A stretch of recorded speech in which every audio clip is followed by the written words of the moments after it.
इसमें क्या उद्देश्य है, बताइए महादेव।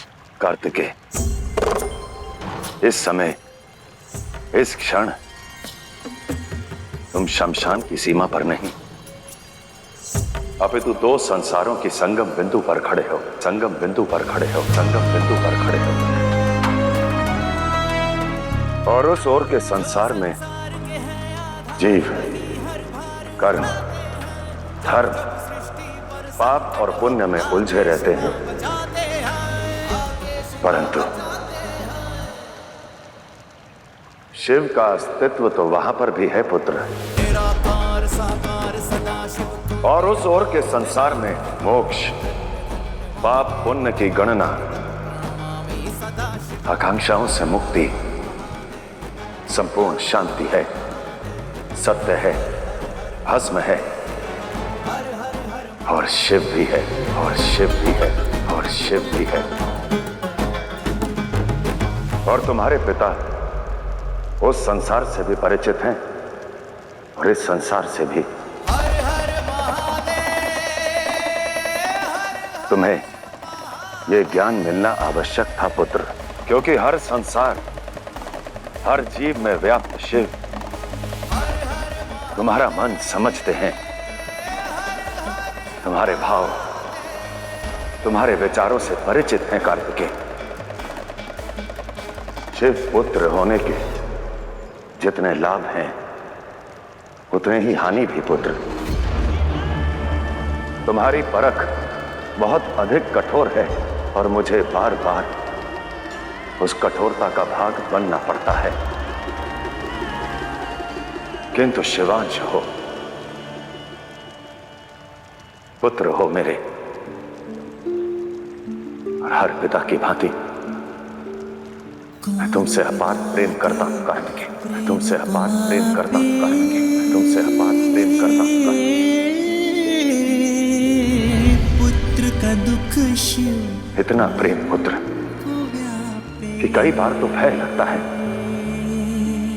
कि कहीं ये शिव होना कोई सहज नहीं। पुत्र प्रेम में भय ही ना जाए। शिव का जीवन सरल नहीं है।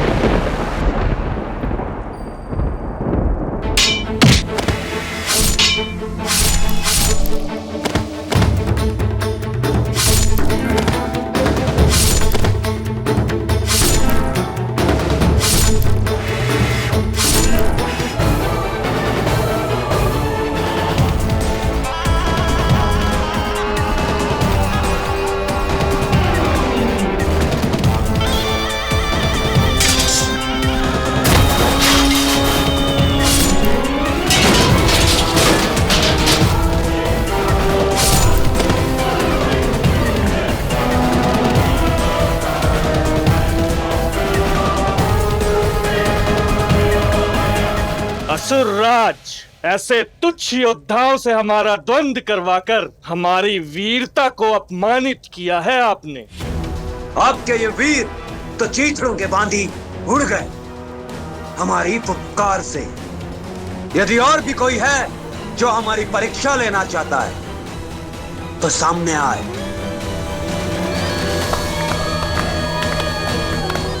अद्भुत, अद्भुत है तुम्हारा युद्ध कौशल। अपना परिचय दो। मैं चंड हूं असुरराज। और मैं चंड का भाई मुंडा असुरराज। तो आज से इस असुरराज शुंभ के दो वीर सेनापति हैं, चंड और मुंड। चंड मुंड जैसे महाबलियों की सहायता से हम अब तक का सबसे सशक्त साम्राज्य स्थापित करेंगे और असुरों का परचम चारों ओर फहराएंगे।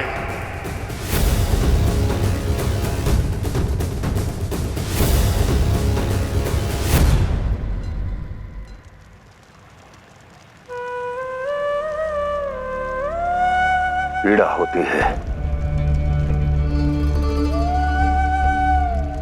यह सुनकर जब यह संसार कहता है कि शिव सब कुछ समझते हैं, किंतु मेरा ही पुत्र कहता है कि मैं पक्षपाती हूं, मैं पक्षपाती हूं, मैं पक्षपाती हूं।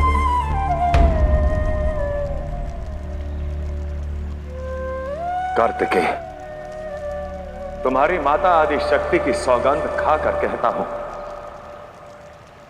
मैं जो भी सोचता हूं पुत्र, केवल तुम्हारे उचित के लिए सोचता हूं।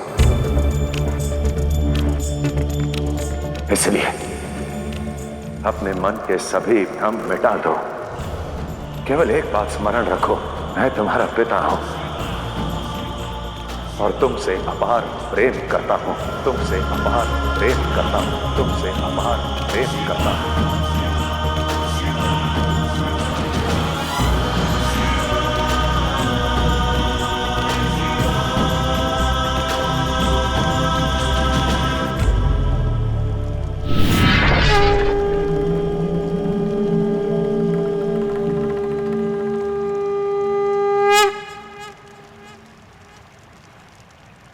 कार्तिकेय, आज शिव की साक्षी साक्षात शक्ति है। तुम्हारे पिताश्री तुम्हारी चिंता भी करते हैं और तुमसे असीम प्रेम भी करते हैं पुत्र। आज होली के शुभ अवसर पर बीती बातें भूलकर अपने पिता के प्रेम को समझने का प्रयास कर। डम डमाडमं डमरुधारी शिव शिवम, पुत्र कार्तिकेय को स्नेह कर रहे। पुत्र मन की पीड़ा तीव्र बिन कहे समझते शिव, ऐसे आशुतोष है शिव पिता।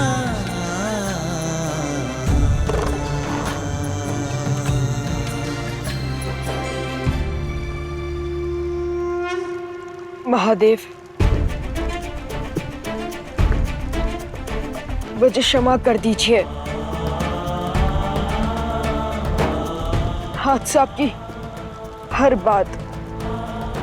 बात मानूंगा, एक आराध्य के रूप में भी।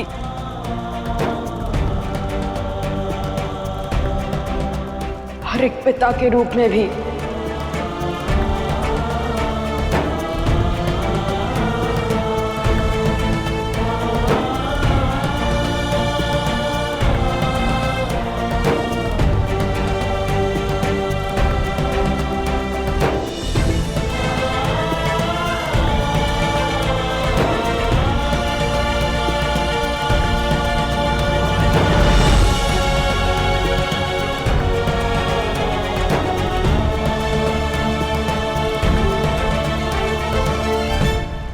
तो फिर तुम यहां से कैलाश नहीं, कैलाश से और हम सब से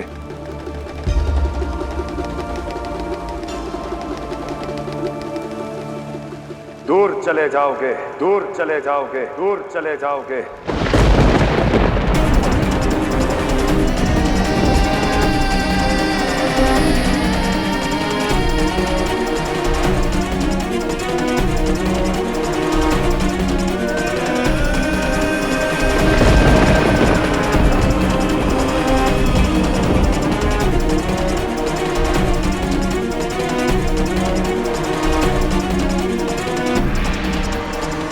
महादेव, ये क्या कह रहे हैं?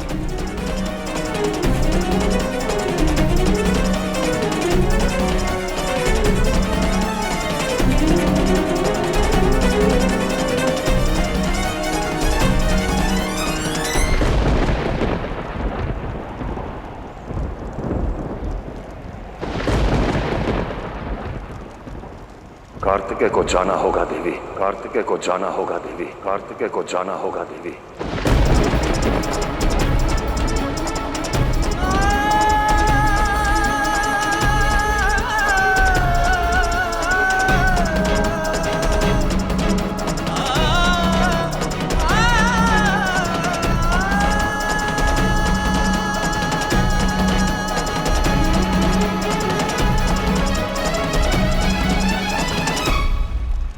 ठीक है, चला जाऊंगा, किंतु इतना स्मरण रखिए कि आज के पश्चात ना तो कभी कैलाश और ना ही आप सबके पास लौट कर आऊंगा, लौट कर आऊंगा, लौट कर आऊंगा। नहीं कार्तिकेय,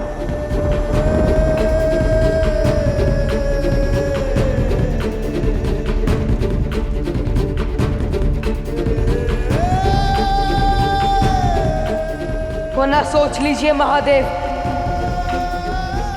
जाऊं या ना जाऊं।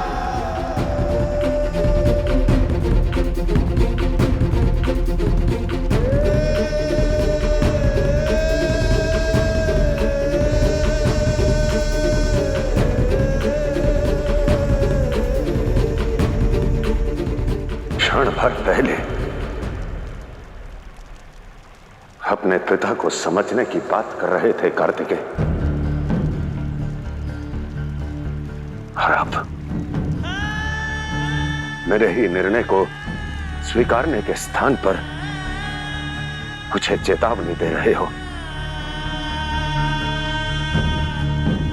विचारों में आए इस परिवर्तन का क्या कारण है पुत्र? इसका कारण शनि है महादेव।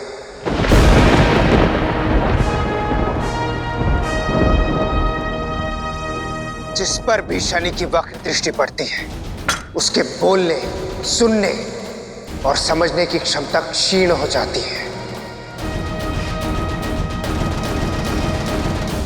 बस अब कार्तिकेय कैलाश से दूर, शिव और शक्ति से दूर चला जाए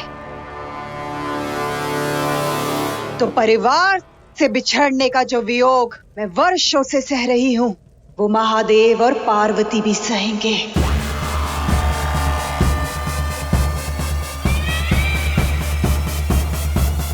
ये आपकी वक्र दृष्टि की परीक्षा है शनिदेव। बस कुछ ऐसा कीजिए कि शिव और पार्वती का परिवार भी छिन्न भिन्न हो जाए, छिन्न भिन्न हो जाए, छिन्न भिन्न हो जाए।